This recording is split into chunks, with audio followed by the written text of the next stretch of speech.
Yo guys, selamat datang di channel Pen Cerita Manhwa. Kali ini kita akan melanjutkan alur cerita dari petualangan bocil ajaib dari langit. Dan ini bagian ke-6 dari cerita kali ini.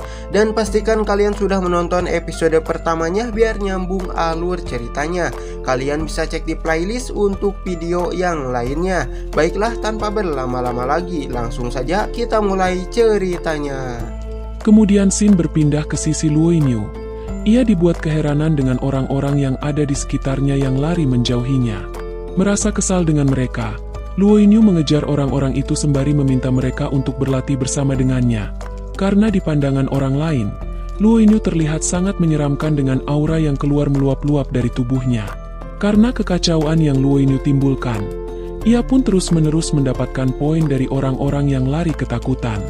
Tidak lama dari itu, salah satu dari orang itu berhasil Luoyinyu tangkap. Karena ekspresi yang Luoyinyu tunjukkan sangat menyeramkan, selain matanya yang menatap tajam, senyuman khas vilain turut dipertunjukkan, sehingga orang itu teriak histeris ketakutan.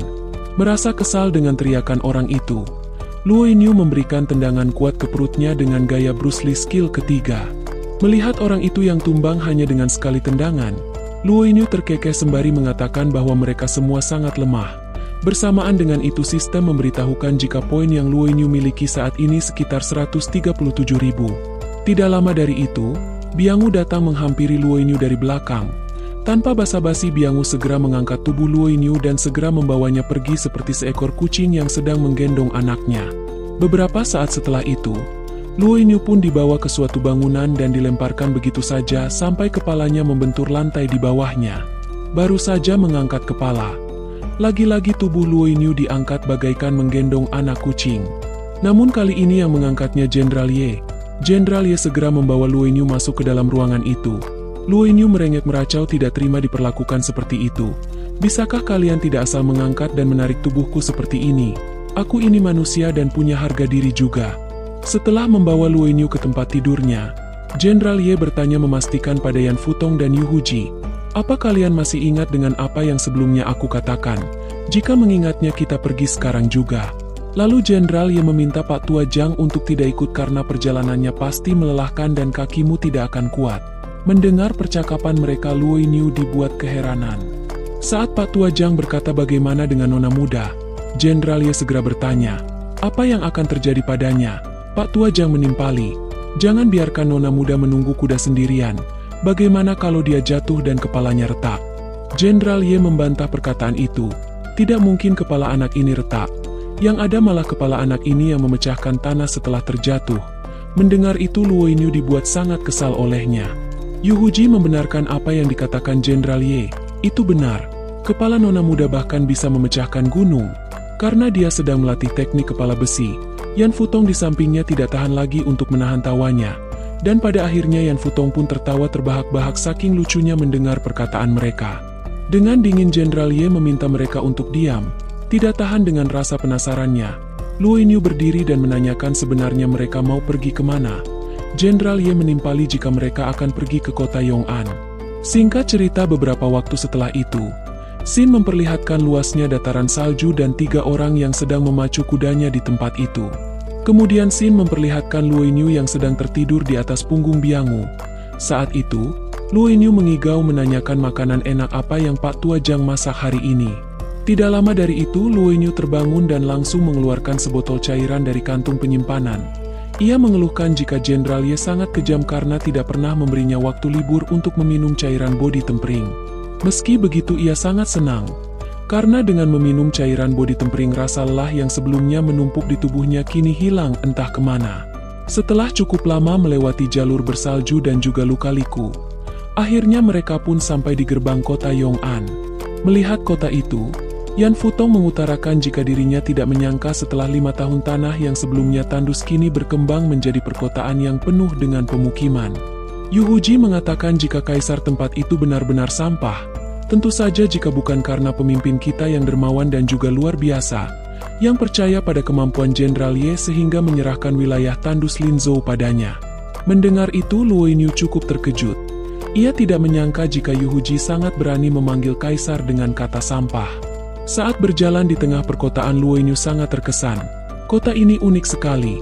Semua toko ada di lantai 2 dan pintu masuknya yang terkubur salju dijadikan tangga.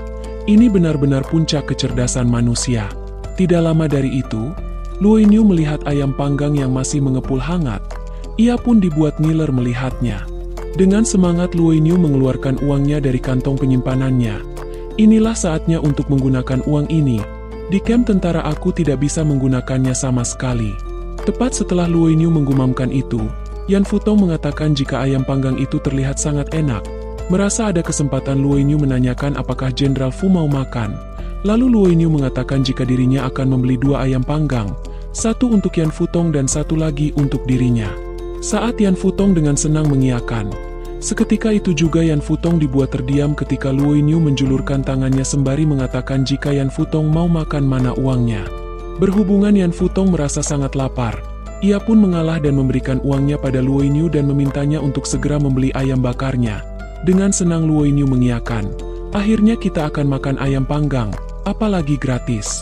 Beberapa saat setelah itu, Luoyu pun kembali menghampiri mereka dengan 3 bingkisan ayam panggang di tangannya. Yu Huji dibuat keheranan karena Luoyu hanya membagikan ayam panggang itu pada Yan Futong dan juga Biangu, sedangkan dirinya tidak dikasih sama sekali. Dengan canggung Yu Huji menanyakan bagaimana dengan bagianku. Dengan santai sembari memakan ayam panggangnya Luoyu mengatakan, memangnya kamu membayar? Yan Futong menambahkan, itu benar, memangnya kamu membayar? Seketika itu juga Yu Huji terdiam tidak berkata-kata. Bersamaan dengan itu Luoyu mendapatkan beberapa poin dari Yu Huji. Mencoba menghilangkan kecanggungan di antara mereka. Yu Huji menawari Luoyu apakah mau makan bebek panggang. Mendengar itu Luoyu malah mengatakan kenapa kamu juga mau mengambil uang dari anak kecil. Sontak Yu Huji pun membantah perkataan itu. Ia mengatakan jika ini jelas uang miliknya. Luoyu menyangkalnya dan mengatakan bahwa uang itu milik kedua orang itu saat taruhan. Melihat Yu Huji dan Luoyu malah memperdebatkan masalah uang, Yan Futong memacu kudanya sembari mengatakan jika dirinya yang akan membeli bebek panggangnya. Tidak lama dari itu, Luoyu dikejutkan dengan Yu Huji yang secara tiba-tiba berteriak mengatakan pujian pada Yan Futong. Luoyu pun menjadi keheranan. Kenapa rubah tua ini tiba-tiba memujinya? Tanpa pikir panjang Luoyu pun ikut berteriak mengatakan pujian pada Yan Futong. Dalam hati Luoyu mengatakan jika rubah tua ini tidak mungkin melakukan sesuatu yang akan merugikan dirinya sendiri. Mendengar pujian dari Luoyu, Yan Futong segera berbalik dan meminta Luoyu untuk menunggunya. Aku akan membelikan semua makanan enak di kota ini untukmu. Setelah itu, Yu Huji mengajak Luoyu untuk melanjutkan perjalanan dan menunggu Yan Futong di mansion. Luoyu pun mengiyakan dan mengikutinya. Beberapa saat setelah itu, mereka pun sampai di Paviliun Meng Shui. Yu Huji menjelaskan jika anak-anak di bawah 7 tahun akan berkumpul di tempat ini untuk belajar membaca dan menulis. Tidak hanya itu, di sini juga mereka akan diajari seni bela diri. Dan untuk anak-anak di atas 7 tahun mereka akan belajar di sekolah Yong'an.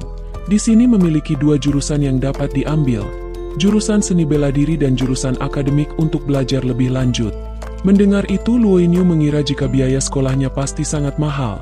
Yu Huji menyangkalnya. Ia mengatakan jika sekolah di sana biayanya gratis. Jenderal Ye pernah mengatakan semua orang diharuskan belajar terlebih dulu dan mendapatkan pengetahuan. Kalau tidak maka masa depan akan terbatas. Jika negara tidak mau melakukan itu Jenderal Ye yang akan melakukannya sendiri. Selama mereka itu anak yang tinggal di Linzhou, mereka berhak belajar gratis.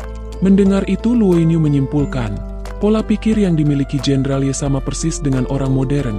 Luoyu jadi bertanya-tanya apa Jenderal Ye beneran bukan reinkarnasi dari dunia modern seperti dirinya. Namun Luoyu kembali menyangkalnya karena Jenderal Ye tidak mengetahui slogan iklan anggur yang diminum oleh Kaisar Lama. Dia jelas bukan dari era yang sama dengan dirinya. Yu Huji kembali menjelaskan jika tempat ini adalah lokasi yang paling diperhatikan Jenderal Ye. Dan juga tempat ini adalah tempat paling bersih di seluruh kota Yong'an.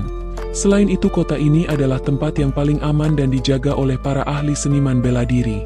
Lalu Yu Huji mencoba menakut-nakuti Luoyu dengan mengatakan, begitu kita masuk ke tempat ini, mereka sudah menyadari kehadiran kita dan mungkin saja sekarang ini mereka sedang mengawasi kita. Tepat setelah Yu Huji mengatakan itu, 2 penjaga menghadang di tengah jalan dan lalu memberikan salam hormat. Salam Nona Muda dan Jenderal Yu. Melihat itu dalam hati Luoyu bergumam, ternyata apa yang dikatakan Yu Huji benar, kita sedang diawasi. Tidak lama dari itu seseorang datang menghampiri Luo Yinyu dan meminta Luo Yinyu untuk menerima pemberiannya. Dengan senang Luo Yinyu menerima buku itu sembari mengucapkan terima kasih padanya. Ia terkesan melihat orang itu yang cukup menarik. Dia tidak mengatakan apa-apa dan langsung memberikannya padaku. Namun kesenangan itu berubah menjadi keterkejutan setelah Yu Huji menanyakan apa kamu sedang mempelajari aturan sekolah. Tepat setelah itu Luo Yinyu mendapatkan poin dari rasa senang Yu Huji atas kesialan Luo Yinyu. Di saat Luo Yinyu akan mengembalikan buku itu, dengan secepat kilat orang itu kembali ke dalam dan menutup pintunya. Lalu Yu Huji menakut-nakuti Luo Yinyu dengan mengatakan jika Luo Yinyu menerima buku itu kamu wajib belajar di sini. Hati-hati telapak tanganmu kena pukul jika tidak patuh. Merasa diremehkan Luo Yinyu mengatakan jika dirinya sangat pintar. Mereka tidak akan berani memukulnya dan malah akan memujinya. Yu Huji tidak percaya dengan apa yang Luo Yinyu katakan. Apa kamu tahu berapa banyak jenius yang lahir dari kedua sekolah ini? Kebanyakan yang lulus dari sini menjadi seorang jenderal camp militer dan ada juga yang jadi pejabat tinggi. Lalu Yu Huji mengatakan alasan dirinya sangat mengagumi Jenderal Ye. Dia sudah merencanakan masa depan bangsa Beiyu untuk 10 tahun ke depan. Yu Huji meyakini jika saatnya sudah tiba semua orang di perbatasan akan menjadi bagian dari mereka. Dan juga semua pejabat yang ada di istana akan berpihak pada mereka. Mereka juga akan menggunakan kecerdasan tinggi untuk menekannya. Kota Beiyu pasti akan bangkit. Melihat Luo Yinyu menghentikan kudanya, Yu Huji memintanya untuk segera pergi sebelum terjebak hal buruk. Ia mengatakan juga jika berdiam di sini bukan ide bagus untuk menghalangi jalan dua tamu penting dari ibu kota. Mendengar itu dengan semangat Luo Yinyu memacu kudanya sembari mengatakan jika dirinya akan duluan. Ayo kita lihat siapa mereka. Beberapa waktu setelah itu, Sin memperlihatkan dua tandu dengan tenaga kuda yang baru sampai di sana. Tidak lama kakak gadis muda berteriak menanyakan di mana penguasa kota Yong'an. Ia memintanya untuk keluar dan berlutut di hadapannya. Tepat setelah mengatakan itu, seorang gadis muda yang cantik keluar dari tandu. Setelah itu, gadis muda itu berteriak mengomentari tempat macam apa ini. Kenapa kota ini begitu tua dan kumuh sekali? Lalu kakak gadis muda mengatakan, bukankah sudah aku katakan untuk tidak datang ke tempat ini?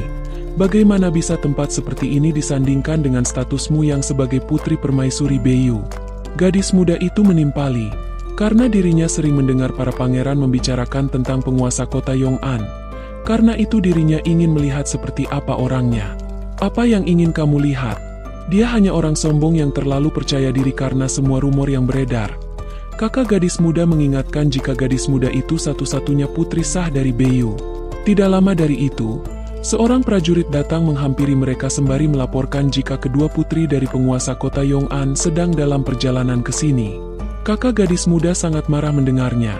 Bagaimana bisa Yechi berani membuat kita menunggu seperti ini? Berapa banyak kelapa yang ia miliki untuk ditebas? Lalu ia meminta penjaga itu untuk mengatakan pada mereka untuk berlutut begitu sampai di sini. Tepat setelah itu mereka dikejutkan dengan suara kuda yang mendekat ke arah mereka. Dan ternyata itu adalah Luo Yinyu. Jaket merah yang aku minta dari Wendong dan Cui Sue sebelum perjalanan ternyata berguna juga, gumam Luo Yinyu dalam hatinya. Kembali ke beberapa saat sebelum itu, Sin memperlihatkan Luo Yinyu mengeluarkan jaket merahnya dari kantong penyimpanan. Ia berencana akan muncul di hadapan mereka dengan penampilan yang luar biasa gagahnya. Ia akan membuat mereka silau dengan pesona miliknya. Sebelum menemui kedua tamu itu, Luo Yinyu meminta sistem untuk memeriksa informasi seputar kedua orang itu. Kembali ke waktu saat ini, narator memperkenalkan jika kakak gadis muda bernama Yan Yuran dan gadis muda bernama Yan Qiling. Mengetahui jika keluarga mereka bermarga, Yan Luo Yinyu mengatakan, kalian pasti putri dari Yuyang dan putri ke-17. Mendengar itu Yan Yuran dibuat kesal olehnya. Luo Yinyu kembali mengatakan, apa tadi kamu mengatakan jika penguasa kota Yong'an harus berlutut untuk menemui kalian dan juga mengatakan jika dia tidak memiliki banyak kelapa untuk ditebas? Tidak tahan menahan emosinya lagi, Yan Yuran menanyakan siapa kamu? Berani-beraninya kamu berbicara seperti itu. Bersamaan dengan itu Luo Yinyu mendapatkan 66 poin dan 99 poin dari rasa kesal dan amarah Yan Yuran. Melihat poin yang didapatkan sangat banyak, Luo Yinyu kembali mengatakan, berdasarkan yang aku tahu, kamu adalah putri dari selir kaisar. Meskipun kamu disayangi oleh kaisar dan memiliki gelar, kamu tetaplah peringkat 2. Lalu Luoyinyu meminta mereka untuk mengingat jika penguasa kota Yong'an adalah jenderal perang nomor 1 Beiyu. Sepertinya Jenderal Ye berada di peringkat 1. Mendengar itu mereka berdua sangat marah dibuatnya. Saking kesalnya sampai seluruh tubuhnya diselimuti kobaran api yang menyala-nyala. Bersamaan dengan itu sistem muncul memberitahukan jika Luoyinyu mendapatkan banyak poin dari mereka. Tidak berhenti di situ saja, Luoyinyu kembali mengatakan, meminta seseorang yang berperingkat 1 untuk berlutut di depan peringkat 2. Pelanggaran macam apa ini? Tepat setelah mengatakan itu notifikasi beruntun muncul menunjukkan jika Luoyinyu mendapatkan banyak poin lagi. Tidak lama dari itu, mata Luoyinyu dan Yan Qiling bertemu. Seketika itu juga, Yan Qiling berteriak mengatakan, berani sekali kamu menatapku. Seharusnya kamu berlutut dan berbicara sopan saat melihat putri ini. Yan Yuran menambahkan, meskipun penguasa kota Yong'an memiliki peringkat lebih tinggi darinya, tapi siapa kamu yang berani berbicara lancang sampai seperti itu? Lalu Yan Yuran meminta para pelayannya untuk menangkap Luoyinyu. Seret dia ke bawah dan beri beberapa cambukan.